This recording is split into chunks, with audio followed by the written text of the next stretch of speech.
first question belongs to Keith and Kerwin. And please slate your name and outlet before you begin. Hello, this is Keith and Kerwin of Father Son Galaxy. Hi. Hi. Congratulations on the new movie. Thank you. Thank you. Yeah. So our first question is for both of you. There were plans to develop season 4 of The Mandalorian. How did the change moving the series from the small screen to a theatrical release reshape the story you originally wanted to tell? Well, we had planned on doing a 4th season, and the 4th season was going to be a continuation of the 3rd season. I actually wrote all of it, and then there was a work stoppage. There was a strike, and after the strike lasted quite a long time, when we came out of it, there was a conversation about how long Star Wars had been out of theaters, and is there an opportunity to explore a story around these two characters? And these are two characters that even if people hadn't seen the show, they were familiar with already, especially Grogu. People knew him as Baby Yoda. But we couldn't take the scripts, unfortunately, that I wrote and just turn them into a movie, because a movie has to play as a 2-hour adventure. And because there hasn't been Star Wars in theaters for 7 years, we really wanted it to be accessible to people who this might be their first Star Wars experience. There might be a 12-year-old who was a little kid when the last time Star Wars was in movie theaters. We wanted the fans to be able to go and enjoy themselves, but also bring people who this might be their first experience with Star Wars. Yeah. So we had to start from scratch. We had to start writing, and so it changed dramatically. And we came up, Dave and I worked the story out before we ever set out to make the film, to make sure that Disney and Lucasfilm, that everybody was comfortable with the story we were going to tell. And when everybody signed off, we did some artwork with Doug Chang. We got a good sense of what it was, and then we embarked upon this basically 3-year journey. Yeah. Thank you. Welcome. Next up, we have Sarah Woloski. Hello, this is Sarah Woloski from Fangirls Going Rogue and my emotional support Grogu, right here. Richard. And I was very excited by the score of this film. And so while working with composer Ludwig Göransson, what specific musical elements did you discuss to help distinguish this film from the TV series? Oh, interesting. So Ludwig actually came to me. First of all, he was like, he threw his hat in the ring. I didn't know, we'd worked together for a long time. This guy's won a lot of trophies since we started together, and he really did a lot of exploring and helped us define the themes of The Mandalorian and gave us some iconic musical phrases that people recognize, and that's very difficult to do when you're following behind John Williams, who made some of the most iconic themes in cinema history. So the fact that Ludwig even was able to come in for the show and create those themes was a big deal. And the fact that he said, look, we're doing a movie, and I showed him, Ludwig's the type of composer that you bring him in at the beginning and you keep showing him throughout. And he keeps writing things and changing things. But he saw the scope and the scale of it. This is a different aspect ratio. It's in the IMAX format, big set pieces, big sets, big character moments. He felt that the score should reflect that. And so he went much more orchestral. He also developed new themes around new characters. But what I love about it is that 2 hours from end to end, the thing feels like a playlist. It feels like like he's throwing a party. And you get moving in your seat. So you have the set piece with all these great visuals that ILM and all the other vendors are creating. You have these great performances by the stunt performers, and you throw that music on top of it, and it makes you feel a certain way that I don't think you got to feel that way watching at home. And I look so forward to seeing it tonight with an audience. That's the one thing we felt, that I didn't mind the restrictions of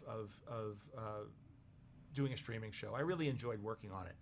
But when we would have a premiere, we would all look at each other and say, I wish we could feel this way every week or more, And so now in the movie theater, it's going to feel a lot more connected to what Star Wars was when I was 10 years old. And Ludwig's music fully embraces that this is a communal experience as a live music concert or a sporting event might be. And I think that's why people come to the movies. They want to come for a shared experience. Your TVs are so nice at home. Streaming is so well done. The content on it, I love streaming shows. I love watching my television at home. But to go to the movie and feel that feeling, you don't get that anywhere else. And we wanted to make sure that we lived up to that. Thank you. Next up, we have Charlotte and Caitlin. Hi, we're Caitlin and Charlotte from Skytalkers. It's so great to talk with both of you today. This film is a culmination of almost a decade of partnership in this medium. And since, Jon, you were one of the first people to see the Clone Wars, it feels so right that Rada the Hutt is a central part of this film. Thank you for How did that connecting come those to be? So I was at Skywalker Ranch, which just the notion of being at Skywalker Ranch, mixing Iron Man 1, this beautiful creative retreat that George Lucas created in Marin, in the hills, was a dream come true. And Dave was there, living embedded in the carriage house, or actually in Big Rock. Big Rock, yeah. And he was coming up with this Clone Wars series that nobody had ever heard of, that George was doing with them, and on the other side of the Secret of in the the property. Hills. My son was there as a little guy, and he came by. I showed him what we were working on. I met Dave up there, and he said, "Oh, you want to show your son the Clone Wars work in progress?" And my kid was the first kid to see any of it. It was super cool. Now you look back at it compared to like Maul. No, it looks like it was prehistoric technology, but at the time it was so cutting edge, and the stories were great, the characters were great, the energy was great. And I said, hey, if you ever want a voice, and then I did, not too long after that, I was called up to do Pre-Vizsla, playing a Mandalorian with the Darksaber, and I think maybe all of it. And you never connects. stopped. Never, kept playing it was a still Mandalorian. bubbling under there. And then years later, when I pitched to Kathy Kennedy, she says, "Oh, you should meet this guy, Dave Filoni." I said, "Oh, I know Dave Filoni." Yeah. And that partnership is why we've been doing it almost a decade. To stick with something this long, it has to be fulfilling. And this creative relationship is such a well balanced one. Dave really knows how to oversee the creative process. Now that especially he's running the show, it's I really look forward to this next era, and I love having my ideas both encouraged and also guided in a way that only another creative could do. When I saw Iron Man, I just thought, wow, Jon, he understands Star Wars, because it had adventure, it had heart, it had wipes. Action, it had Star Wars wipes. It just had the right feeling, and it turned out to be true. It's been really fun for me, because I'd wanted to, after George had really taught me, working on Clone Wars, I was so interested in live action. And so when Kathy came on, and I said I'd really be interested in exploring that, but I'd never gone to school for that. It was always animation and drawing. But she found opportunities to get me exposed. And then, collaborating with Jon really was the kind of missing piece that I really needed to understand this other medium that Star Wars' original expression was. But because of the way George had taught me, everything was really clicking pretty readily in the way that we made that show. And Jon's always, Jon's a great surprise for creatively. He's so imaginative. Never did I imagine that Rada would come up as a subject again, but Jon was like, "Hey, what about Rada?" And I was like, "What about him?" And you're like, "I have this idea." But, it's one of the things I learned about, just storytelling is you just have to be open to things, and like a child of Yoda's species, like what even is that? But I think it's not just about the idea, it's about having the right people creatively behind those ideas, driving those stories forward. And, I think one of my jobs has been that since I've been at Lucasfilm so long and work with George, I just kind of have become sensitive to, well, maybe this, maybe not that, think about this. But it's not about telling people what to do. It's just saying, hey, think about this. And Jon comes up with great answers, or it takes him in a different direction. Like, one of the things was that Mandalorians and Clone Wars took their helmets off all the time, but Jon was like, what if that wasn't? What if they didn't do that? And I said, well, yeah, let's talk about that. And it became a great story point in that series. And it's just exciting for me that the collaboration has lasted this long. We've gone on so many adventures, and now here's one of the biggest adventures of all, to the movie theater, which is very fun for me. And I'm just thrilled to be doing it with Jon, and seeing little Grogu up there in lights is this particular thrill. So yeah, it's exciting. Next up, we have Brandon. Brandon Wainerdi from Talking Bay 94. How are y'all? There are not a lot of human faces in this movie, which I love. But John, as a director, and Dave as a second unit director over the puppets, how hard is it to draw like significant emotion or those storytelling beats from masks, from aliens, from puppets, from animatronics? Because it really worked for me in the film, and it's always worked for me in Star Wars. But how is that as a creative? Well, I think the answer is in the question. It's always worked in Star Wars, right? So when I think about Darth Vader, to me is a character, and part of why we came up with the Mandalorians don't take their helmet off thing was, I think, me trying to connect narratively with the idea that Boba Fett was a face, was a character, and that if we were going to set out to do this, and I had been wrestling with the similar questions around, Iron Man. And, we had other, and speaking to people who've been working in Marvel for a long time, where some characters are whipping their mask off at every opportunity so you can connect with them. Star Wars never felt that way. Certainly the Episode 4, R2-D2 was the character I connected the most with, and he barely looks anthropomorphic. So I think it's how George contextualized these characters, but the whole idea of color, palette, and silhouette to help define the story, and I think that's why, younger people connect with Star Wars, even if they don't understand everything that's going on. It's sometimes it's a little scary for them, but there's a sense of who the good guys are, who the bad guys are, and a sense of hope ultimately, which I think is also helpful. And I think that the mask theater side of it contributes to how archetypal these characters feel. And knowing George's reverence for Joseph Campbell and the monomyth, I think all of these are tools that he arrived at. And even studying how it came together was really an intuitive process that emerged. And then Star Wars was defined around that first film, but his instincts led him to that. So I do like the idea of characters not always being a face, and certainly we had with a Legacy, the animatronics, to have a character, an Ugnaught character, which would not be, I don't think you'd identify as one of the most expressive or empathetic characters in the canon, but that character ended up being a character that people connected with a lot because of Misty. Performance within the suit, of course, our voice performance, and our puppet, Nick Nolte, and our puppets, puppeteers and puppet designers. That you get away with different things in Star Wars than you do with other genres. You can have puppets mixed with CGI, mixed with miniatures, mixed with masks, and it's forgiven. And its wonkiness is almost embraced as part of the wabi-sabi of it all. And that's why I love working with not just masks and puppets, but stop motion, motion control miniatures.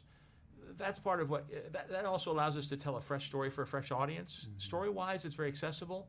But if you know Star Wars and you know your history, you're going to see that we're using ingredients. You know what I mean? We're going back to the seed bank and sprouting new The question's funny to me because coming from animation, I was so interested to work and direct, actors right there in front of me and the faces and the performance and This is a test. I won't have, this is different. This is the first day. I won't have the control I do in animation where you can really micro any smile or eyebrow or anything. So I get there for the first day we're shooting and it was a Mando in his helmet on a buck. So Mando on a thing that's not really there that he's riding with Misty as Queel in a mask. So I see her eyes, but everything else, and I've got the puppeteers, and I'm like, right, so this is live action. It's just, but it was so much like animation in a way because I was still directing the puppeteers like you direct your animators. And, Brendan was such a cowboy. We talked about like Mando's, like his slit on his visor of his helmet being the brim of a hat and how that would work that angle for like different expressions, and that became like a brow. So it was an interesting kind of step over for me into the world of live action. In fact, the first human face that I ever looked through a camera to see and direct was actually Werner Herzog, which that was another level of like, okay, strange. But, and obviously When you thought you were making live action Star Wars, you weren't picturing looking at Werner Herzog. Not necessarily, no, but he was brilliant. So it's like is great. Star Wars is just a surprise that way, and it's a. And I love how your story's getting around about how Werner Herzog's the reason that we're using the puppet Baby Yoda and not CGI. He loved the puppet. He believed in it before I think any of us really did. Like he fully committed to it. Because we had a lot of questions. Us for not embracing it. Yeah, we should have embraced it more. But I don't know. I mean, Grogu's a little magic guy. The puppeteering of him, the way that the Legacy built it, they understood the way that he could move, and I've always enjoyed photographing it. And we figured out backlighting him, and you just figure out things. So when it came to doing the film, I was very excited to get to do. The puppet unit. We had tested all of it out a lot too, of how to get expression out of his face. And there's also different performers in the costume sometimes, and each one brings a slightly different thing. And sometimes he's even purely digital, the Mandalorian. So it's a formula that we understand, and it's very Star Wars. I was just gonna say it's very Star Wars. Star Wars is unlike anything else you could try to do. I've heard that from people. Kathy says it. George says it. Like I think everybody that comes in contact with it doesn't understand that coming in, but they sure understand that going out. Well, you look at behind the scenes of like when Boba Fett pops his mask off, and it's like different people, and you have the puppet, the Frank Oz lowering, arm getting tired between takes, and Yoda. Well, Yoda, having done any of this, I have to say too, it gives you tremendous appreciation for the original team that did Star Wars. They were doing this stuff with not nearly sophisticated technology, computer chips, animatronics. And we know the formula is going to work. That people are going to like Star Wars if we do this right. But boy, is it amazing. They didn't know. Nobody on the set would acknowledge that the wood's banging around, the armor's clacking around, the astromechs are breaking, it's overheating. What guts he had to make this. Unbelievable. I so appreciate it. We're following a trail up the mountain. Yeah. And he was there with, Yeah, he's on, trust me, it's going to work. He's like Han Solo and the Falcon. It's not my fault. It's like, it's all that kind of fun realm. And the fact that he's still around and still cares is really awesome. And by the way, his museum is amazing. Awesome. Museum of Narrative Art. Yeah, you're going to be opening this year. Let's plug that. Yeah. It's great. It's not just Star Wars. It's his collection over 50 years of everything and how he contextualizes it all. And I know, sorry, that gave through a lot of questions. Yeah. But Star Wars was a door. He opened a door to me to appreciating cinema, appreciating the monomyth, appreciating other filmmakers.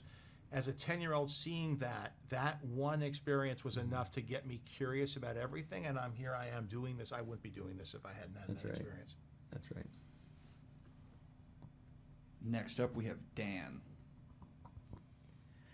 Hello, gentlemen. Dan Zehr, Coffee with Kenobi. It's pretty clear, from everything we've seen, and of course, right now, that you two don't get along at all. So hopefully, you can figure out a way to bridge that gap. So it's the great thing about my day job. I'm a high school English teacher, and every Friday we do Mando Fridays. Oh wow! And hey, so thank you that for is doing that gig. My dad's a teacher. My mom was a teacher. We appreciate you and what you're doing, and regardless of the Star Wars of it all, I'm happy to hear somebody like you who's passionate. So you sound like you care about it. It's a big deal. I think it's the greatest. So I appreciate that. Well, it's great because I incorporate different kinds of myths from all over the world, different cultures. It's great. And then we capitalize on that every Friday with the Mandalorian, and even the most indifferent or apathetic to my students. Once we get to this, it becomes something they're so hungry for. They love these characters and the story and this myth. So how do you see the magic of that and the wonder of that translated into the big screen? Well, the trick that George leaned into was he's reading from the old book. He was coming up with ideas and stories. He was inspired by Flash Gordon, among other things. But if the stories are true, it was when he really just created this overlay of archetypes in the monomyth and understanding the mythic structure of storytelling, and he applied that to the script and applied that ultimately to the edit, that it sang. It came together. Because when you plug into that, you're plugging into a tradition. You're plugging into something that's baked into humanity's firmware for thousands of years. And he understood, because of his study of Joseph Campbell and discussions with Joseph Campbell, and everyone Joseph Campbell was aggregating all the storytelling traditions. When you do that, you start to surf a wave that was there long before you, and you're a link in a chain, as his museum points out, by the way, that this is an intergenerational tradition. The big screen offers us an opportunity to explore other aspects of what inspired George. Part of what got us through the smaller scope of the storytelling from streaming was we embraced not just what George did, but what influenced George, and so we leaned into the samurai film, into the Western. But arguably the largest influence on Star Wars was Flash Gordon and the serialized cliffhangers, the matinee cliffhangers that he grew up with. And even to the point that, Episode 4 was Episode 4, even when that was a standalone. Because he felt that, when he was a kid, he'd jump into the middle of a story and have to enjoy it and not understand the entire context, which I thought was kind of clever. Of course, now it's a fully fleshed out story, but at the time, he didn't know that would be the case. What could we do? How could we make it look like Flash Gordon, and not the Flash Gordon that existed, but the Flash Gordon in the imaginations of the baby boomers who watched it and then made these A-plus versions of these cliffhangers like Indiana Jones and Star Wars? And so you have the Lucas Spielberg generation that brought this level of technical innovation to it, with the Stan Winstons and the Rob Bottin's, that whole generation of creature makers and stop motion, the Tippets of the world, and of course later even ILM and the miniatures and the motion control miniatures and CGI. We could embrace something much bigger and more ambitious for the big screen. It's IMAX. We can build sets. We don't have to rely on a flexible stage like the Volume to turn the project around less than a year. It was a very helpful tool. We still used it, but in a much different capacity. And now we're using it to create reflections, interactive light, building it, adding it to existing sets. But you can't do the same magic trick over and over again. But what you can do is bring to life different set pieces that we never would have imagined that we could. So the giant CG creatures, Rada in CG, Zeb, Dragon Snake, the pit, showing the planet of Nal Hutta, showing what all of that looks like. That opened up. We had a whole other section of the toy department available to us that we never had in the TV show. Okay, that's our time, everybody. Thank you. you. I Did everybody get a apologize question? for those who didn't get a question in. But did anybody not get one? Disney's telling us to cut it. Oh. Come on, is there only one more? No, we have 4 more. Oh, no. 4 more people who didn't? Can we do a speed round? Let's do a speed round. Let's do a speed round. We'll do short. Okay. Yeah. You like We'll it. do our best. We'll be quick. Next, we have James Burns. Hi guys, James Burns here from Jedi News. Thank you so much for taking the time to talk to us. I just wanted to ask, obviously, John, you brought multiple films to the big screen. For Dave, this is his first foray into the big screen. So Dave, just talk us through that. It's just really exciting. I mean, my only taste of it was when we put Clone Wars in theaters, so that was a very different ride. This was just, like John said, having him there, someone's been through it. Kathy also, producing. There was so much experience around me. It is just bigger in scale and scope, and we didn't have to limit things like we would do in the series. And I think that was really enjoyable, and to have the time to really work them out and get things right. But I've been well trained by George to be prepared for this moment. It's just finally here, so it's exciting. And today is exciting for me in a big premiere like this, to be at the center of it with John, who's been, at the helm. And it's been fun to watch him as the director, because I've been under the gun as the episodic director most of the time. So it's a bit of a switcheroo there, which is also fun for me. But yeah, fun. Okay, we got to do quicker answers. Yeah, sorry. We're going to get through them. Yeah. Next, Mark. Hi guys, Mark from Fantha. It's good to see you all. The huts, you get to explore the history and the more detailing to the huts. How much fun was that to sort of add to this classic creature? Tremendous fun to look at references from the real world, to see what their physics might be like. Also look at how Nal Hutta existed in other media, and then applying it to live action was amazing. Next question. There you go. That was very good. Next, we have Gustavo. Hi, Dave. Hi, John. Thanks for taking the time to talk to us. My question was involving everything that you guys have been mentioning about the Lucas Museum of Narrative Arts and influences in Star Wars. So back in 2019, when Mando was coming out, everyone was mentioning about movies like westerns from like Sergio Leone's Man with No Name or Kurosawa's Yojimbo as influences for The Mandalorian. But I was wondering if there were any new films or additional films that served as influences for Mando and Grogu. Some of the new ones are, again, Flash Gordon, both the remake, but more specifically the Buster Crabbe 1920s, or was it 20s? 1920s? I think we were talking about like Jason the Argonauts. Oh, Jason like the Argonauts, adventure films Harryhausen. Like that, Harryhausen, all that, yeah. Next. Finally, we have Candace. That's good. Hi, Candace. Hi, I'm Candace from the Geeky Waffle, also Space Waffles. This is the fourth time we'll see Din Djarin without his helmet. How do you choose which moments to show his face? Oh, good question. Yeah, it's a hard one. This one, you know, we're now contending with lore that we've created and making sure that we're not repeating ourselves. It's got to be for the right emotional moment, though. I think that's the pivotal thing. That's kind of what drives us towards when do we take the helmet off, and then how do you get it off is also a very big question at this point. You know. That's right. But yeah, it's usually for the emotion because you want to see Pedro unleash all of his gifts and talents as an actor. You get a whole other range of gears in the race car once you get to see that face. Thank you all so much. Yeah. Sorry for the Sorry brief we're so answers. short. Thank you. Cheers. Thank you all. Thank you, everybody. Take care. Thank you.